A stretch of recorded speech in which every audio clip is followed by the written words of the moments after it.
Good evening, everybody. Today we'll just slowly move to the ligand field theory. So, how the ligands around the different metal centers can give rise to a typical field which is completely different from the crystal field. But before proceeding to that particular theory, how we can utilize that theory to explain some of the bonding parameter for the different metal complexes, we will finish the remaining part of the magnetic properties what we are talking about, that because these magnetic properties or magnetic behavior for the different metal complexes are basically supporting our corresponding proposition for crystal field theory, that whatever ligand we have which is surrounding the metal center, and if metal is there as Mn plus, and if we can have say 6 ligands. So, without considering the corresponding bonding parameter between M and the different ligand and the ligand donor atoms, we can talk about the corresponding orbitals which are occupying the different number of unpaired electrons. So, these unpaired electrons are giving rise to very interesting properties for these metal complexes when they are isolated as a mononuclear compound. If they are present in a dinuclear compound, which we will see further again when we will be talking about little these things in terms of the corresponding biological aspects of metal complexes, that in different biological systems we can have several paramagnetic centers, and those paramagnetic centers can bind some other small molecules which are very useful in our system for our living or different living organisms, such as O2 molecule, which itself is also paramagnetic. So, the situation is becoming much more complex when two metal centers are they are having some amount of paramagnetism. It can be 1 electron paramagnetism, or it can be 2 electron or 3 electron paramagnetics, and apart from that the small molecule or small group which is bound to these metal centers are also paramagnetic in nature. So, overall how we can monitor experimentally the corresponding behavior.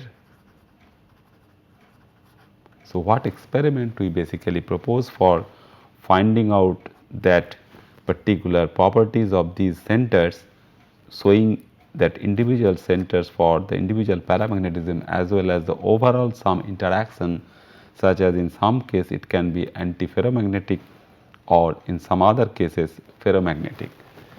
So, we will see that what are the different experimental evidences, how we can measure these magnetic moments, because theoretically already we have seen that there are several techniques what we can use for say different types of interactions, whether we are involving the corresponding mu j equation, mu L equation or mu S equation to determine the corresponding magnetic moments and their orbital contributions also. But right now what we can see that we want to measure the corresponding magnetic susceptibility. So, it is the chi m values which we are going to measure to find the exact number of unpaired electrons which are present in a particular metal complex or any other multinuclear metal complex also. And the paramagnetic substances which are present there, if we place them in a typical magnetic field, they will be attracted. So, how we can measure this amount of attraction between the paramagnetic centers, that means that between this paramagnetic compound and some applied magnetic field, that we will find out, because all the different other spectroscopic techniques which are depending on magnetic field can also give some idea whether we should be able to measure these particular paramagnetic substances for those spectroscopic signatures like NMR and EPR using those magnetic fields. So, the first thing what we can use is a very simple thing, that is a balance, analytical balance, which is very much sensitive, say up to say fifth place of decimal we can measure. So, that balance we can be converted to a Gauss balance, where we use some permanent magnet, and within the magnetic field we place the corresponding sample and we measure the weight. So, use of this Gauss balance takes the weight change of the sample, that means the change of weight in presence of the magnetic field and in absence of that magnetic field. So, we will use the analytical balance, and the sample is placed in a homogeneous constant magnetic field. So, of a very little bit of high magnetic field value of say 1 Tesla to 10 Tesla, and whatever measurements we make, it can be calibrated against a known standard like mercury cobalt to tetrathiocyanate compound, tetrathiocyanate compound of this cobalt, so which has a fixed magnetic moment value as well as the corresponding molar magnetic susceptibility, that means the chi-m value. Also we can use copper sulphate pentahydrate also. So, we can use copper sulphate pentahydrate in these two samples. These are very good standards for measuring the mu effective value or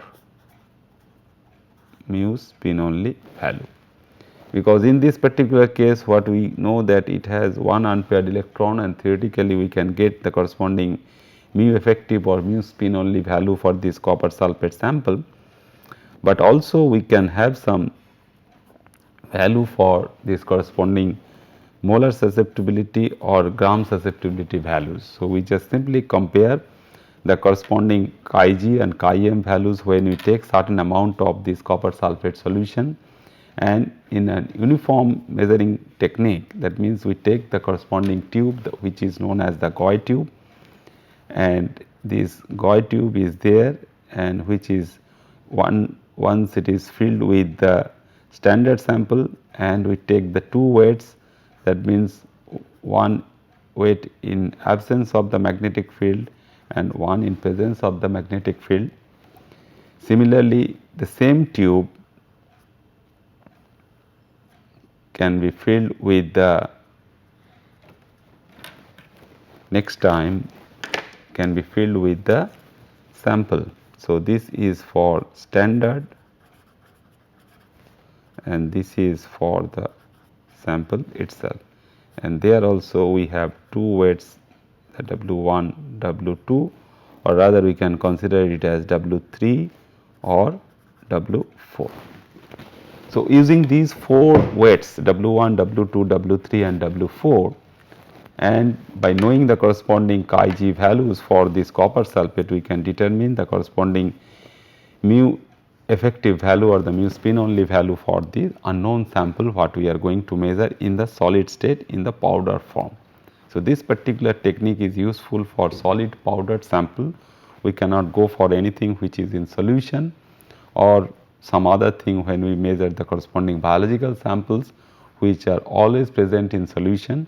So, for those samples we have to use some other different technique where the sensitivity of the corresponding balance is much more, and we can sense one particular metal center, say if it is hemoglobin or myoglobin, within a very big protein envelope.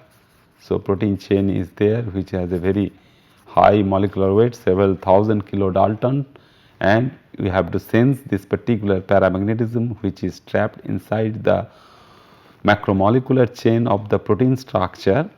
So, the sensitivity of the corresponding balance should be much more, such that we can sense the corresponding values of the small change in the corresponding chi-g or the chi-m values. So, the standard is very much useful for any other thing, that the standard can be utilized to calibrate the instrument, that means the same tube where we can go for the corresponding diamagnetic correction for the tube also. For from the known Pascal's constants, we go for the corresponding diamagnetic correction, and we measure ultimately the mu effective and its corrected form.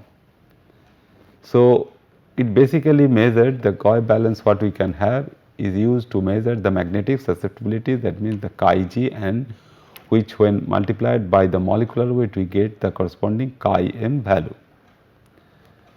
It was first invented by Louis Georges Gauss. So, that is why it is named as Gauss balance. It is a very simple technique and very useful technique where we have the permanent magnet. So, these are the two poles of the permanent magnet, and we place the sample within a tube which is known as the Gauss tube, and magnet once it is switched on and in another case it is switched off, and this the lower end of a balance which can be a single pan balance which can measure up to 5th place of decimal, which is a very sophisticated magnetic balance and which is encased in a glass shield. And this particular sample which is facing this magnet, it has to be seen that it is extending because the tube is big one. So, that is the only drawback of this particular technique, is that we can use up to say 8 to 9 centimeter of this length, and for that purpose if the tube is not very much big, it is close to that of our NMR or EPR tube, and the magnetic field is extended. This is the maximum possible magnetic field where we are getting at the center of the magnet and which is extending from 1 to 0. So, this here we do not have this magnetic any kind of magnetic field. So, this because we have to go for the corresponding integration from a 1 to 0, that means maximum possible magnetic field to a 0 magnetic field situation, and in that situation we just use to measure the corresponding change in the weight. That is why we require comparatively large amount of sample which has to be filled this tube, and the tube is placed inside the magnetic field. So, we get some attraction and repulsion when we have the diamagnetic sample.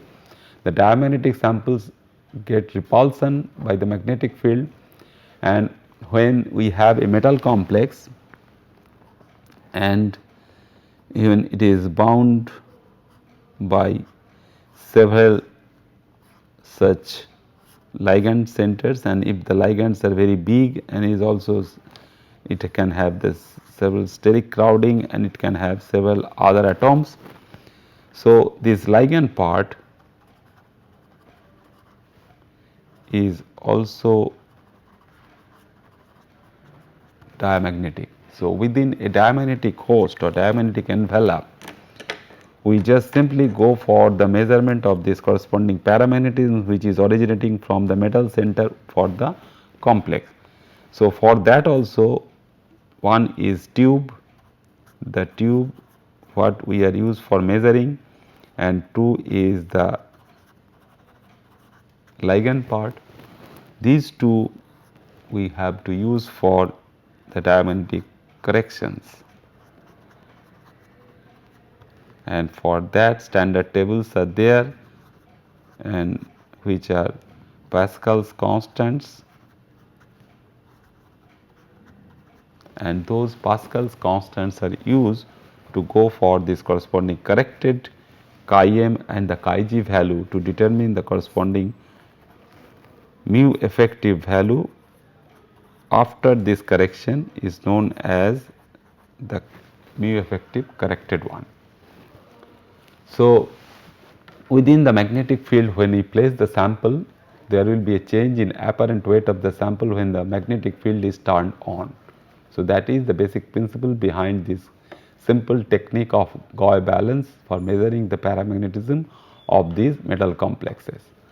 But what we can use nowadays to see very small magnetic interactions when we have multinuclear metal complexes such as 4 copper centers are present in any sample, or any biological sample such as hemocyanin or any other thing where 2 copper centers are present, and sometimes we have the corresponding ambiguity whether the copper ions present in hemocyanin molecules are paramagnetic or not. That means whether the copper centers present are in +2 oxidation state which can only be paramagnetic, or in its reduced form, that means the copper 1 plus, because the cuprous state it will be diamagnetic. So, for that very sensitive magnetometer we require, utilizing the superconducting quantum interference technique, quantum interference device. The SQUID is useful for that particular purpose to measure very low magnetic moment value, and when it can be used for any change for the variable temperature measurements, also for knowing the ferromagnetic behavior or anti-ferromagnetic behavior at very low temperatures. So, this is another schematics which basically tells us that how the thing is basically changing. That means this length is extending from a maximum magnetic field possible to a zero magnetic field, but when it is attracted by the magnetic field we see there is a change in the weight. That means the tube goes inside the magnet when the magnet is turned on. So, sample is basically packed nicely, uniform packing is required for this tube, and it is placed in a glass tube, very simple glass tube. Homemade glass blowing section can also do that coil tube for us. And electromagnet, this is not a very sophisticated one, is a permanent electromagnet we need, which is providing the corresponding magnetic field. So, by doing this we just basically change of weight can be measured using this balance. So, very single pan good balance is required. So, balance, from the balance pan we put the hook, one hook, and from that hook basically it is suspended within the magnetic field. So, the next particular balance what we can use is a different one compared to the very simple Gauss balance, which is known as Evans balance.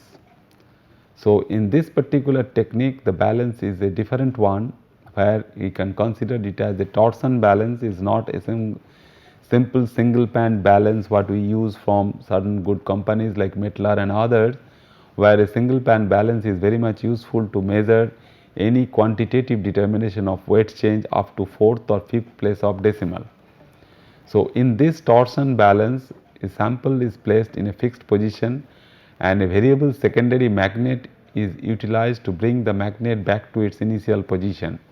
That means we just use the corresponding magnetic field, the delta H can be added to the H to bring back the magnet to its original position, and this particular torsion balance is particularly useful for different types of susceptibility balances. So, these balances are known as susceptometers or susceptibility balances, where the technique for this measurement is different from that of our Gauss balance. And third type of the balance what we can have, the corresponding Faraday balance, and here the sample is placed in a magnetic field of constant gradient and the weight is taken on a torsion balance. So, balance utilized is a torsion balance, and the method can also provide on magnetic anisotropy. That means, if the magnet is not behaving uniformly in its three directions, three anisotropic directions like this x, y and z, if the magnetic field is different from one other axis compared to x axis or compared to the y axis, then we can have the corresponding magnetic anisotropy present in the sample, and that anisotropy gives us very important informations related to the corresponding magnetic interactions for the corresponding interactions giving rise to the two paramagnetic centers which are interacting. So, what we do in Faraday balance, the field is completely different because the pole heads are different, which is providing us some inhomogeneous magnetic field. In case of Gauss balance, we have a homogeneous field and uniformly the tube is extending from the center of the magnet to outside of the magnetic field. The pole pieces here in case of this Faraday balance are so created that there is a region in which the product of the field strength and the field gradient is in the z direction is constant. That means, on the upward direction we are not changing the corresponding product of field strength and field gradient. That means, With the change in the distance from the center of the magnet, this particular product in the z direction are not changing, and sample is basically placed in that area only. But in case of covalence, that is changing uniformly as we move from a center of the magnet to outside. So this homogeneity is created for that reason only, such that the field gradient and the field strength remain constant along the axis where we are taking the corresponding weight in, say, z direction. The force which is being operating, or the sample is experiencing that particular force, is independent of the packing of the sample. That means in case of covalence, we need some uniform packing of the sample and which is nicely packed. But in this particular case, if we do not pack in a uniform way, there is no harm for the measurement, but it depends only on the total mass of the material which is present in the system. And what are the typical advantages for this method over the Goy method or the corresponding susceptibility torsion balance method, is that the method is sensitive and highly reproducible. That means if we have 10 measurements and all the measurements should be pretty close to each other, so there is no need to take the average of, say, 3 or 4 or 5 measurements. So this is sensitive and highly reproducible, and it can be applied to also to the single crystals. Since we are talking about the magnetic anisotropy, and if we place the single crystals along the corresponding crystal axis x, y and z, so we can differentiate the corresponding magnetic moment values in different axes, that means mu x, mu y and mu z values, which we can find out if we go for the corresponding measurement using a single crystal. The force here again is measured as a weight change using now again a torsion balance. So balance is again a torsion balance, but only difference from the torsion balance for the measurement of the susceptibility balances is that the magnet is inhomogeneous, and which is focused for measuring the corresponding magnetic anisotropy. So if we go for these things, that how we are going to measure the corresponding magnetic moments, and the magnetic moments are very much useful for knowing the corresponding crystal field theory. So basically all these measurements are basically supporting our crystal field theory, where we have seen that the corresponding number of electrons, if we say a nickel compound in +2 oxidation state or some binuclear nickel compound which is binuclear, so we can measure in both these two cases the corresponding mu effective values, and here also mu effective values, and we just try to look at how these two paramagnetic centers, obviously these two nickel centers are paramagnetic in nature, because we have 8 electrons giving 2 unpaired electrons in the Eg level, and the corresponding splitting for this nickel in octahedral geometry. These two are also in octahedral geometry, and in biological samples it is also present like this in ureases. So in urease molecule we find the 2 nickel centers are there, which is responsible for urea hydrolysis. Urea is nothing but this. So this is getting hydrolyzed. So that can be studied when 2 nickel centers are in close proximity at a distance of, say, 3 angstrom, which is basically binding the urea molecule, and that urea molecule is undergoing the hydrolysis through some nucleophilic attack by HO minus or H2O. So, nucleophilic attack of HO minus or H2O can lead to the hydrolysis reaction. But all these catalytic reactions what we are talking about is taking place on these two nickel substrates. So, it is basically this is the platform, and on that platform the urea is coming and binding to these centers. But if we talk in terms of the corresponding mu effective values for these two centers, whether these two centers are ferromagnetically interacting or antiferromagnetic interacting, or that can have some effect on the hydrolytic potential of the urea molecule for the different ureases, that we can see that simply by looking at the corresponding crystal field theory without knowing the bonding parameters, how these bonds are forming and what are the corresponding nature of the corresponding metal ligand bonds, we can talk in terms of the number of unpaired electrons present on the nickel center and how the two unpaired electron from the first nickel center,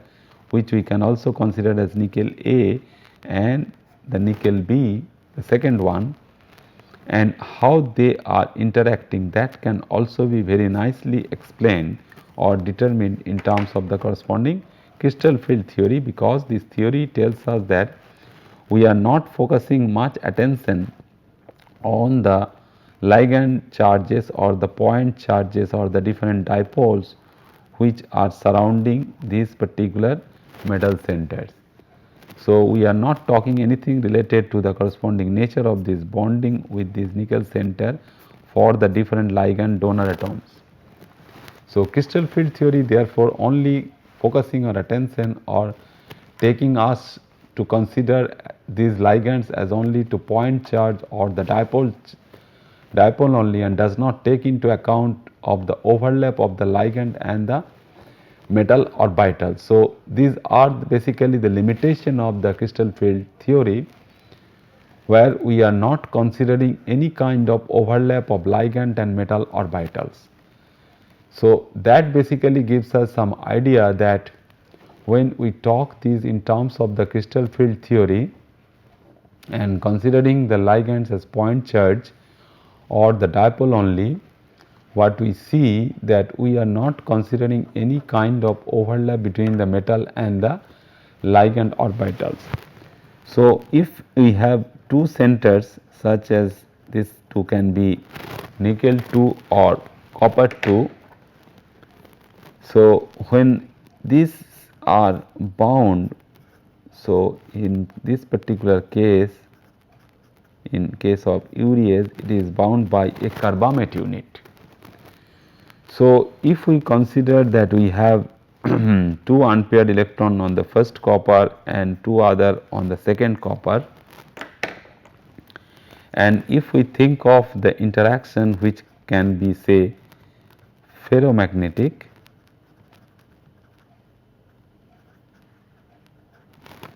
that means we are adding off the magnetic moment from one copper center to the other, but we should have something to consider also, that interaction of these ligand orbitals to the metal orbitals, that we are neglecting in case of crystal field theory.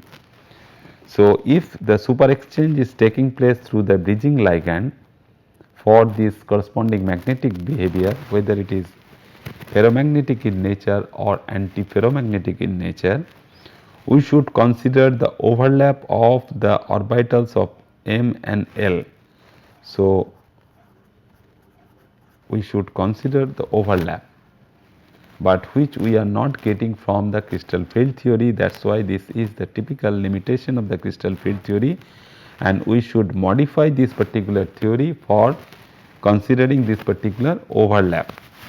And also, when we fail to explain the nature of the carbon monoxide ligand, as we see in the spectrochemical series, that carbon monoxide is a stronger ligand than cyanide ion in several such complexes, that when we consider the nickel tetracarbonyl, iron pentacarbonyl or chromium hexacarbonyl, in all these cases we see that carbon monoxide is behaving as a very strong ligand compared to its Cn minus analog, and these complexes having metal in low oxidation states. So, in several of these complexes where the oxidation state of the metal is 0 or in the low oxidation state, we are unable to explain in terms of the crystal field theory why CO is stronger than Cn minus, which is a neutral ligand. So, that also compel us to consider that there is certain amount of overlap between the carbon monoxide orbitals. That means the formation of the corresponding carbon monoxide molecular orbitals we should have, and these carbon monoxide molecular orbitals will interact with the ligand d orbitals to give us some good information about the metal and ligand overlap. So, we propose the theory which is termed as the ligand field theory, which basically all the time will be utilizing the corresponding molecular orbital approach as we see for the simple molecule. And this approach, what we see that if we just consider that our ligand is carbon monoxide, that means the carbon monoxide is forming from carbon and oxygen. So, instead of considering the carbon monoxide as a point charge or dipole, we will consider the corresponding molecular orbitals of the carbon monoxide.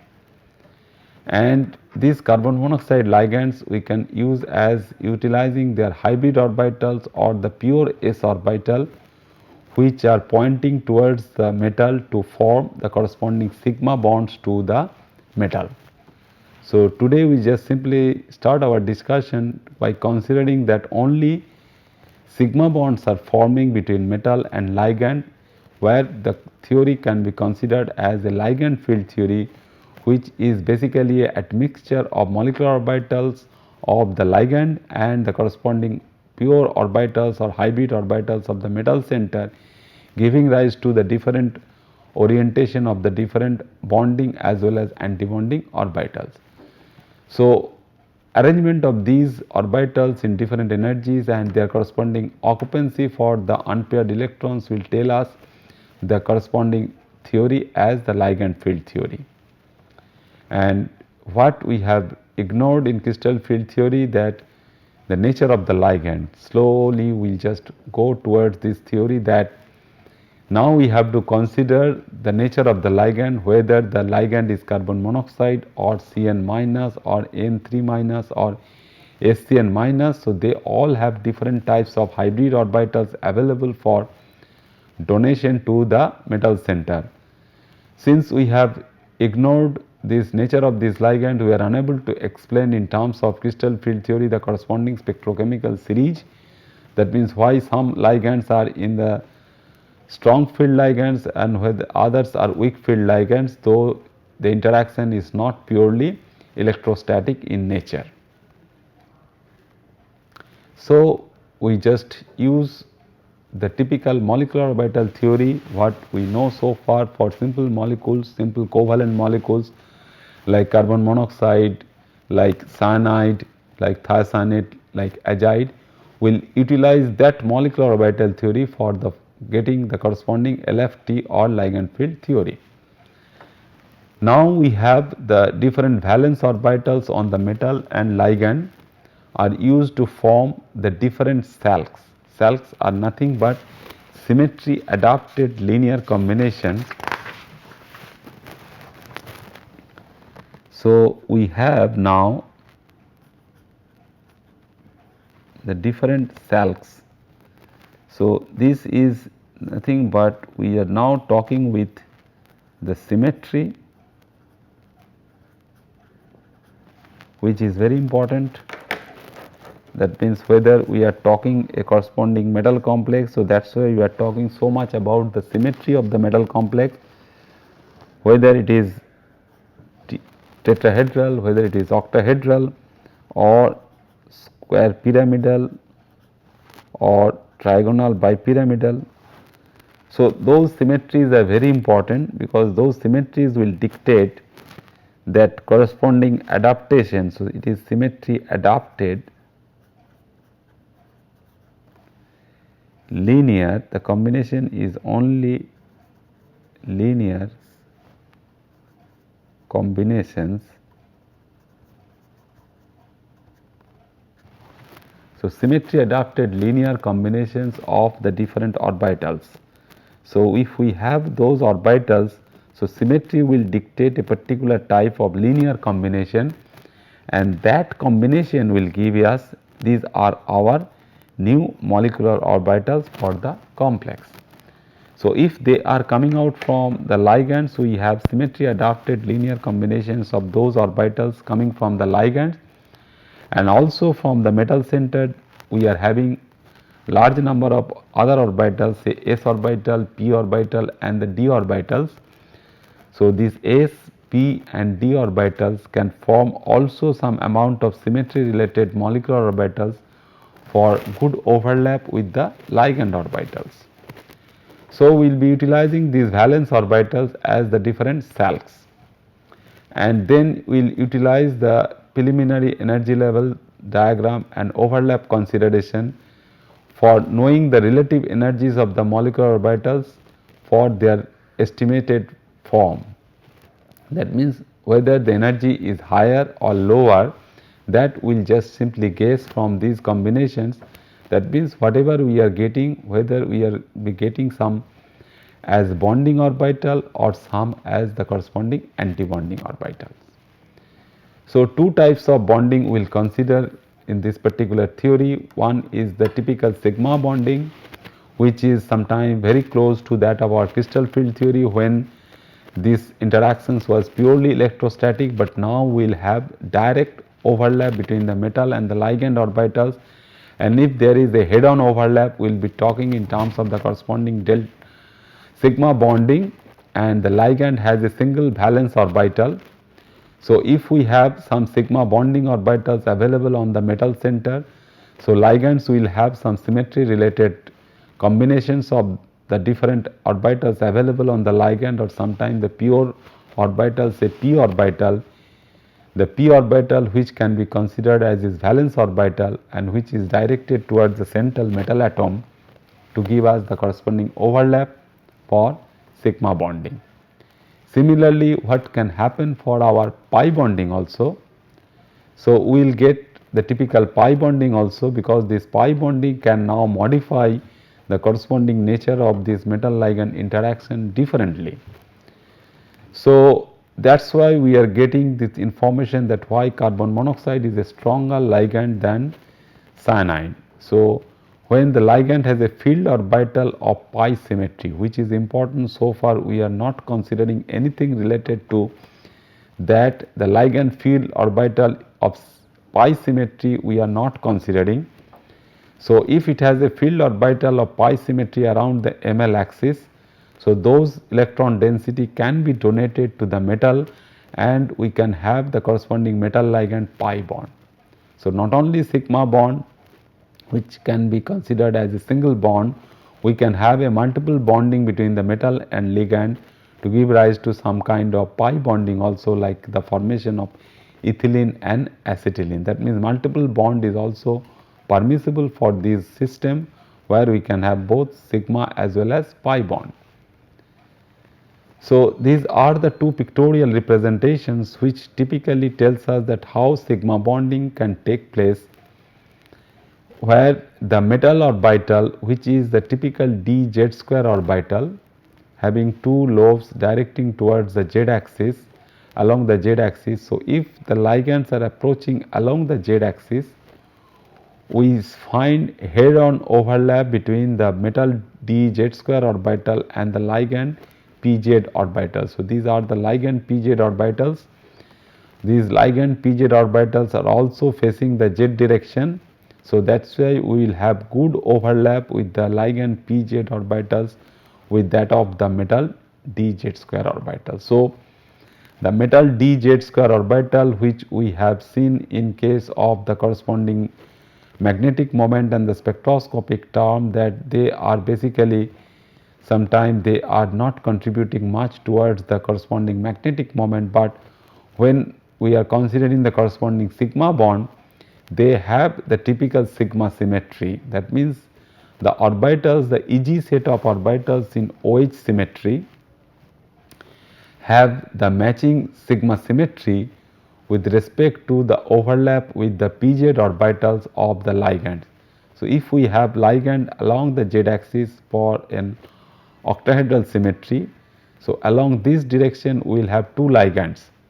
So these two ligands will nicely overlap with the metal dz square orbitals to give us sigma bonds. Similarly, the x square minus y square orbital also coming from the same Eg level of the metal center in OH symmetry.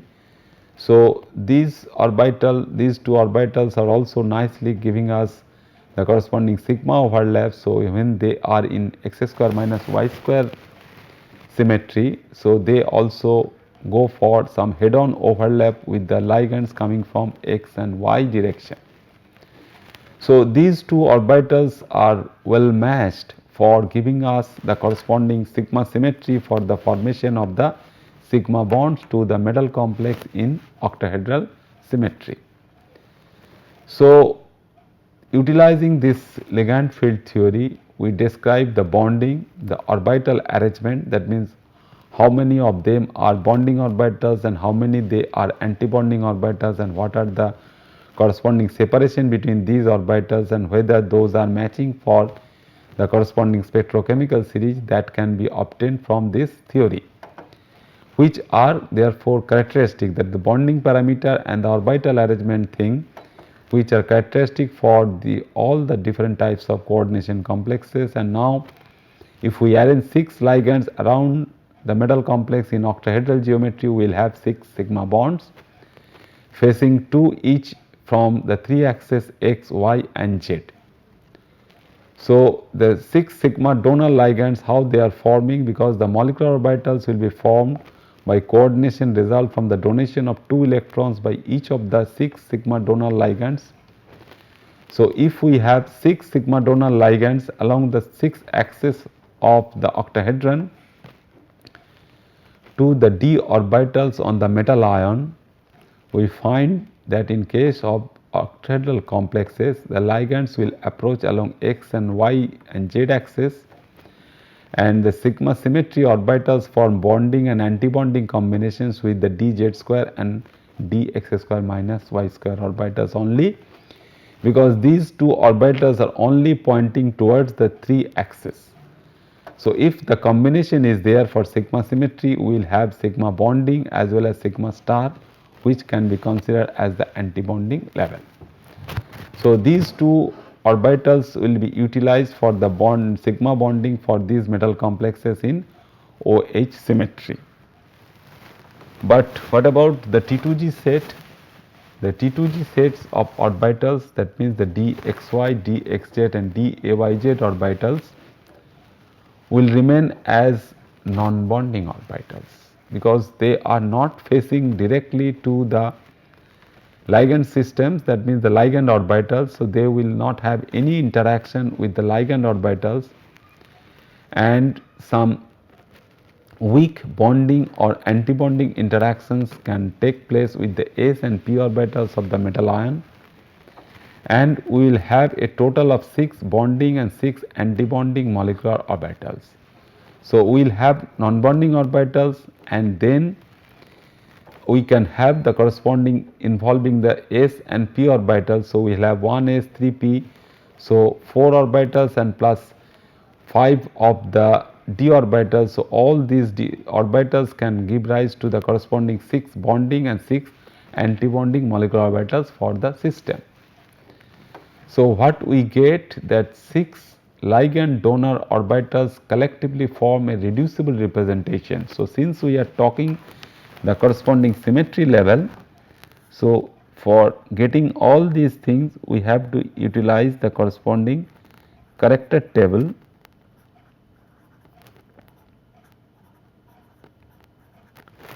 for the symmetry level of the different orbitals. So if we just utilize the corresponding character table for octahedral symmetry, we will have the typical reducible representation. So we all know from the this corresponding thing that what we get for this particular arrangement, that if we get the corresponding character table for octahedral symmetry, the reducible representation of this octahedral symmetry we can get, and from that reducible representation we can have the corresponding irreducible format, that means irreducible representation, and those irreducible representations have some symmetry level, and from those symmetry levels we will take out the corresponding orbitals for the matched one. So, the 6 ligand sigma orbitals, the p orbitals or the hybrid orbitals with the same symmetry can match, that means the 6 salks from the ligand. So, either s and p orbitals or the hybrid orbitals from those ligands will can match the symmetries of s, px, py, pz and 3dz square and 3dx square minus y square metal orbitals. So, matching will be with all the orbitals. So, now we will find slowly that whatever we are discussing for crystal field theory, we are just talking in terms of the corresponding d orbitals only, but now we see that s and p orbitals can also show some contribution for the formation of these molecular orbitals. So, the combination of the ligand and metal orbitals forming 6 bonding and 6 anti-bonding orbitals with A1G, EG and T1U symmetries. So, these are the 3 irreducible representations which will be coming out from the corresponding reducible representations for the corresponding character table, and these are the corresponding sets which are the corresponding symmetry level for those orbitals. So, 6 bonding orbitals are filled by electrons donated by the ligands. So, whatever bonding orbitals we will have, so those bonding orbitals will be occupied by the ligand electrons which are donated to the metal centers. So, the metal T2G orbitals, so these are the corresponding A1G, EG and T1U set, but the T2G orbitals which we all know that the T2G set and the EG set, so this is the corresponding spectroscopic level and the orbitals will be labeled in the small lowercase T2G. For these orbitals do not have appropriate symmetry, that is why we are talking that these 2 orbitals are remaining as the corresponding non-bonding orbitals. So, the molecular symmetry terms, the 6 lone pair orbitals form the ligands, one from each form the 6 symmetry adapted linear combinations that we have just now discussed, and also sometimes we are considering these as ligand group orbitals. So, if the ligand is providing 6 such groups of orbitals, and the combination of those will be considered as the ligand group orbitals or salks. So, these are the corresponding irreducible representations. From the reducible representations, the gamma read it can be represented as the corresponding irreducible representation, and these basically span these 3 symmetry levels A1G, T1U and EG. So, our orbitals, the salks or LGOs will have these symmetry levels for the molecular orbital formation. So, this is the reducible representation for the octahedral symmetry, and these are the all possible symmetry operations and their contributions for the reducible representations, and there are several useful techniques for getting the corresponding irreducible representations from the reducible representation for any such table for this representation. So, this reducible representation will reduce into A1G, EG and T1U. So, this gamma sigma will give us these 3 levels, and we will now locate these 3 types of symmetry levels for those orbitals for the different sets of orbitals which are coming from the symmetry levels. So, if we have the metal s orbital which is symmetric and the 6 ligands are approaching along the 6th axis, and along these 6 axes we have the corresponding symmetry which is spherically symmetric. So, this we can label as a A1G symmetry, and this A1G symmetry which can match very well if we can put the ligand also. The green balls are the corresponding ligand orbitals, either they are the hybridized orbitals or the pure p orbitals, the lobes from the pure p orbitals. So, they are basically overlapping with this which is a spherically symmetric arrangement. So, we have the matched ligand orbitals with the matched metal orbital with A1G symmetry. So, A1G group orbitals, so these we will call at the ligand group orbitals, the LGOs or the SALCs. So, A1G group orbitals have the same symmetry as an s orbital on the central metal.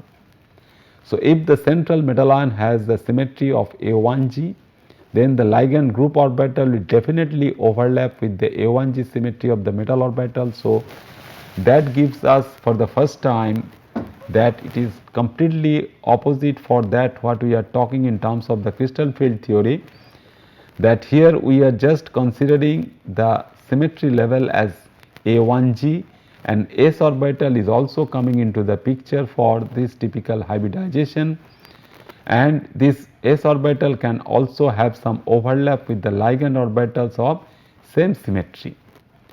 So, the metal also has 6 valence orbital. This is spanning this irreducible representation, and the s orbital is labeled as A1G, and the set of 3 p orbitals on the metal is labeled as T1u, and dz square and dx square can be labeled as Eg. So, these are the corresponding symmetry level for all the orbitals which are coming for the metal. Will take out of 5 d orbitals, will take only the 2 d orbitals, the Eg set of d orbitals, 3 p orbitals and the s orbitals. So, 3 plus 2 5 plus 1 6. So, these are the 6 orbitals from the metal side which will be forming the corresponding molecular orbitals to go for the overlap with the corresponding ligand orbitals, and they are nicely matching with the T1u set as p orbitals and Eg set for the dz square and dx square y square orbitals. What we have discussed in detail, that these two types of orbitals are only utilized for sigma bond formation with the ligands. So, in octahedral complexes, therefore, the ligands approach along the x, y and z axis. So, their sigma symmetry is matching with the dz square and dx square minus y square orbitals, and they are therefore forming bonding and anti-bonding combinations related to these dz square and dx square minus y square orbitals from the 5 d orbitals. So, now the ligand will also provide this particular level, that what we have shown just now, that the ligands which are approaching from the z direction. So, these two are basically overlapping with the dz square orbital, where the ligand is directing along the z direction. Similarly, dx square minus y square orbital from the metal is overlapping with the 4 ligand orbitals along the x and y axis. So, these two orbitals, the dz square and dx square minus y square, can be labeled as the Eg set from the metal side. Similarly, the other two combinations, that means the combinations of these p orbitals from the ligand set, this is the corresponding combination from the ligand side. So, this is the corresponding combination in terms of ligand group orbitals, and these are another combination of ligand group orbitals having Eg symmetry. So, what we will find, this Eg group of orbitals have the same symmetry therefore as the dz square and dx square minus y square on the central metal. So, we will see good combination for these two sets of orbitals from the metal side as well as from the ligand side, and therefore, E is representation for the doubly degenerate level, what we all know from the crystal field regime also, that we have the Eg set of orbitals are these two, and now this is the doubly degenerate set. So, Eg level, that means the Eg in terms of the corresponding molecular orbitals, what we will write now on the molecular orbital energy level diagram, that this E level will consider as the doubly degenerate level. The T1u group of orbital next have the symmetry as the p orbitals on the central metal, and T therefore represents a triply degenerate level like the doubly degenerate. So, we have s orbital from the metal, we have the corresponding d orbitals, 2 d orbitals from the metal center, now the p orbitals. So, this T1U set what we are getting, these are basically the corresponding Px, Py and Pz orbitals, and these Px, Py and Pz orbitals from the metal side, what we are getting is that this is from the metal side and this is from the ligand side. So, when we have in the metal side these orbitals are these two, and therefore, the ligands are also providing the corresponding ends along the x axis, along the y axis and along the z axis, which are also matching with that of our T1U set of orbitals. So, these three p orbitals giving rise in these directions are basically the set of orbitals which are matching with the metal orbitals, and these ligand group orbitals are useful from this T1U symmetry, and those T1U symmetry level is the corresponding orbitals also from the metal as p orbitals and p orbitals from the ligands, and they are utilized for the overlap, and these T1U set of orbitals will find in the molecular orbital for good overlap. So, in our next class we will find how these will just go for these overlap and these interactions. Thank you very much.